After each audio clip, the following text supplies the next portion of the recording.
On June 12, 2025, Iran's night sky erupted in fire, shattering the uneasy calm that had settled over the region for months.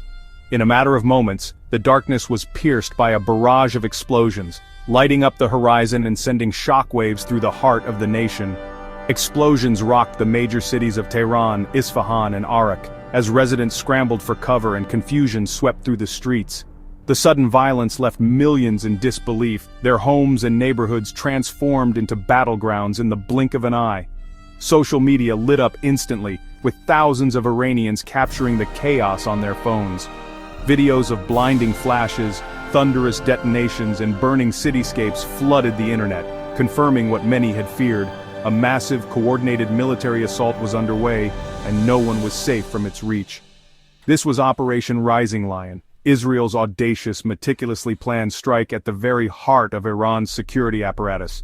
Months of intelligence gathering, covert surveillance, and strategic planning had culminated in this single, devastating night. Jets screamed overhead, their afterburners lighting up the sky as bombs rained down on military bases, command centers, and even the opulent homes of Iran's elite. The targets were chosen with precision, aiming to cripple Iran's military leadership and disrupt its most sensitive strategic programs. By dawn, the true scale of devastation was revealed. Smoldering ruins dotted the cityscapes, emergency vehicles raced through chaotic streets, and overwhelmed first responders struggled to reach the wounded. The air was thick with smoke and uncertainty as families searched for loved ones amid the rubble. The operation's goal was unmistakable: cripple Iran's military leadership and strategic programs in a single decisive blow. Iranian soldiers and officials surveyed the damage, their faces etched with shock and disbelief at the scale of the destruction. Iranian state media quickly condemned the attack, vowing swift retaliation, while in Israel, civilians watched the news with anxious anticipation, bracing for the possibility of a wider conflict. Protests erupted in Tel Aviv as the world held its breath. The world watched, stunned and apprehensive, as the Middle East's fragile balance teetered on the edge of all-out war.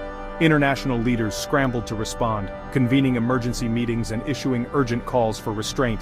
The lion has roared, and its echoes now reverberate across a dangerously unstable world, leaving everyone to wonder what the next dawn will bring. Operation Rising Lion's primary target was Iran's nuclear program, with the Natanz enrichment facility at its center. Israeli warplanes used bunker-busting bombs to devastate Natanz and struck other key sites, including Arak's reactor and research labs. The attacks killed top Iranian military leaders and nuclear scientists, decapitating Iran's command structure and setting back its nuclear ambitions by years. Precision strikes hit military bases, air defenses, and weapons depots, blinding Iran's ability to retaliate. The operation's scale and speed stunned military analysts worldwide. Israel's message was clear: no cost is too high to prevent a nuclear Iran. Israel's government quickly justified the strike as a preemptive act of self-defense. Prime Minister Netanyahu declared that credible intelligence showed Iran was on the brink of building a nuclear bomb, leaving Israel no choice but to act. Israeli officials insisted years of failed diplomacy forced their hand, framing the attack as a last resort to prevent a regional nuclear arms race. The timing, just before new US-Iran nuclear talks, signaled Israel's deep skepticism of diplomacy. Operation Rising Lion was a bold assertion of Israel's strategic independence. As Israeli jets returned, the nation shifted to a war footing. Air raid sirens wailed, airspace closed, and daily life halted as citizens rushed to shelters and safe rooms. Hospitals activated emergency protocols, moving patients to fortified wards and canceling non-essential procedures. The government relocated to secure bunkers, preparing for the worst. Israelis supported the strike but faced deep anxiety about the cost.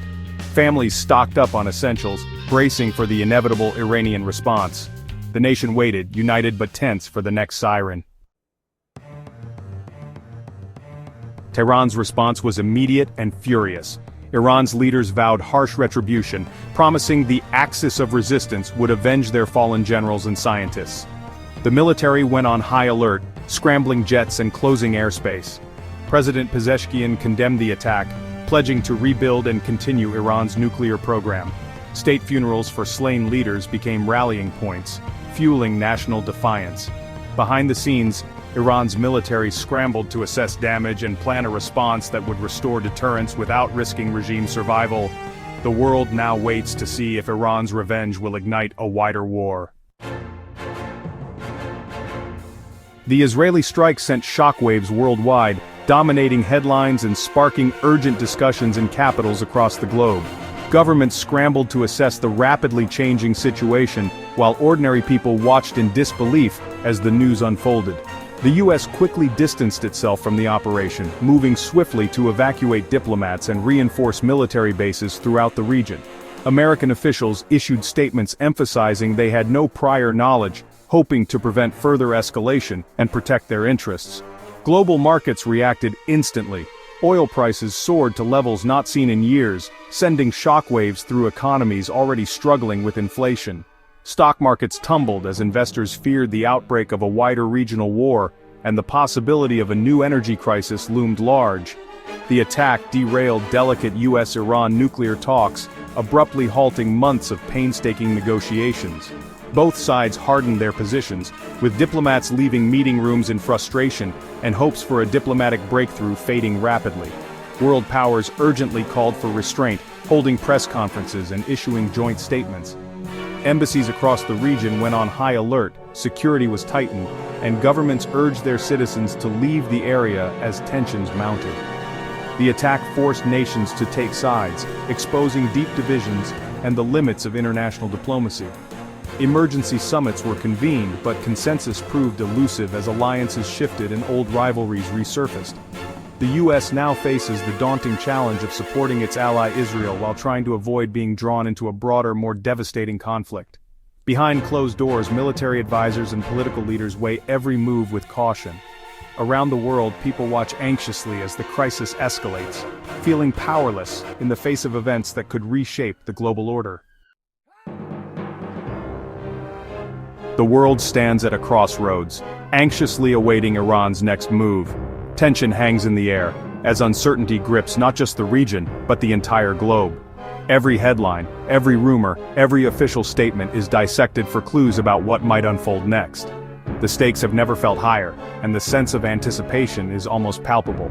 In Tehran, leaders face a delicate balancing act. They must retaliate forcefully enough to save face and satisfy domestic expectations, but not so much as to provoke catastrophic escalation with Israel and its allies. Behind closed doors, military and political strategists weigh every possible response, knowing that a single misstep could have devastating consequences for the nation and the region. Iran's options are fraught with risk. They range from direct missile strikes on Israeli targets to unleashing proxy forces like Hezbollah in Lebanon, or even cyber attacks. Each path carries the danger of igniting a multi-front war, drawing in neighboring countries and potentially spiraling out of control. The world watches, aware that any action could set off a chain reaction. On the other side, Israel is fully mobilized. Troops are on high alert, air defenses like the Iron Dome are primed, and civilians brace for the possibility of incoming attacks.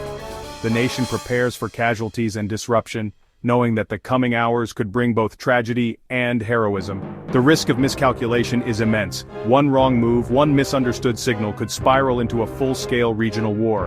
Emergency teams stand ready, command centers buzz with activity, and the world holds its breath, hoping that cooler heads will prevail. Meanwhile, global powers scramble to de-escalate the crisis. Diplomats work around the clock, urgent summits are convened, and the United Nations calls for restraint. Yet, despite their efforts, their influence is limited. Events on the ground are moving faster than diplomacy can keep up. The Middle East's long-simmering shadow war has now erupted into open conflict. Explosions light up the night sky, jets roar overhead, and civilians flee their homes in search of safety.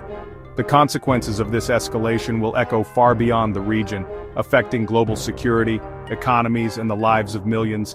The coming days will be critical. They will decide if this is the peak of the crisis, or just the beginning of a much larger and more dangerous conflict. The world waits, watching and hoping for a path toward peace, even as the clock ticks relentlessly forward.